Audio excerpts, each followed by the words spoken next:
Olá alunos, sejam bem-vindos ao canal da Astra Educa Enem.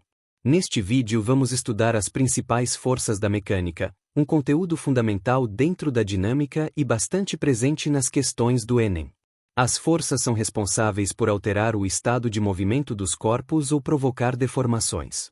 Para compreender diversos fenômenos físicos do cotidiano, é essencial conhecer os principais tipos de forças que atuam nos sistemas mecânicos. A primeira força que vamos analisar é a força-peso. A força-peso é a força de atração gravitacional exercida pela Terra sobre os corpos. Ela sempre atua na direção vertical e no sentido para baixo, apontando em direção ao centro do planeta. A intensidade dessa força depende da massa do corpo e da aceleração da gravidade no local. A relação entre peso, massa e gravidade pode ser expressa pela seguinte equação: P igual mg. Nessa expressão, P representa a força-peso, m representa a massa do corpo e g representa a aceleração da gravidade. No planeta Terra, o valor aproximado da gravidade é de 9,8 metros por segundo ao quadrado, frequentemente aproximado para 10 metros por segundo ao quadrado em exercícios do Enem. Outra força muito importante é a força normal. A força normal é uma força de contato exercida por uma superfície sobre um objeto que está apoiado nela. Essa força sempre atua perpendicularmente à superfície de contato. Por exemplo, quando um livro está apoiado sobre uma mesa, a mesa exerce uma força normal para cima que equilibra a força-peso que atua para baixo. Também precisamos estudar a força de atrito, que surge quando duas superfícies entram em contato e existe tendência de movimento entre elas. O atrito sempre atua no sentido contrário ao movimento ou à tentativa de movimento.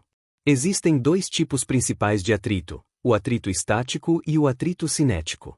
O atrito estático ocorre quando o objeto ainda não começou a se mover, mas existe uma força tentando colocá-lo em movimento. Já o atrito cinético ocorre quando o objeto já está em movimento sobre a superfície. Em geral, o atrito estático máximo é maior do que o atrito cinético.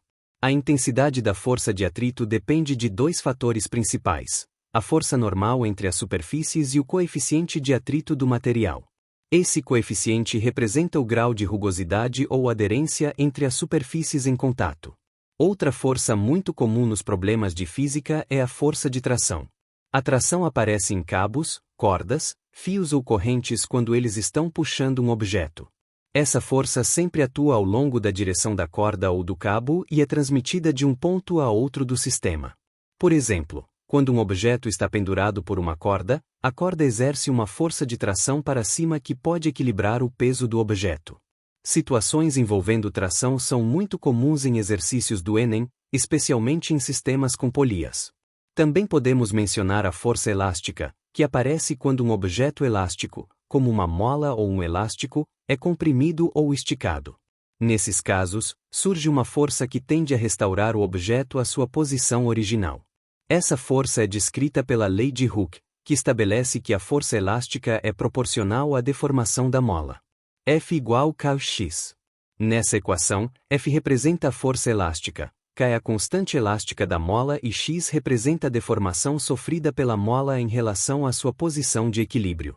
No estudo da mecânica, é muito comum que várias dessas forças atuem simultaneamente sobre um mesmo corpo.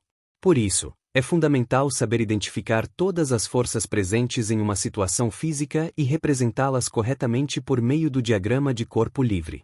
No Enem, muitas questões apresentam situações do cotidiano, como objetos apoiados em superfícies, blocos puxados por cordas, sistemas com polias ou objetos em planos inclinados. Nessas situações, o estudante precisa identificar quais forças estão atuando e analisar como elas influenciam o movimento ou o equilíbrio do sistema. Dominar o conceito das principais forças da mecânica é essencial para compreender a dinâmica dos corpos e resolver problemas envolvendo as leis de Newton. Esse conhecimento também permite interpretar fenômenos comuns do dia a dia, como o movimento de veículos, o funcionamento de máquinas simples e a interação entre objetos em diferentes situações físicas.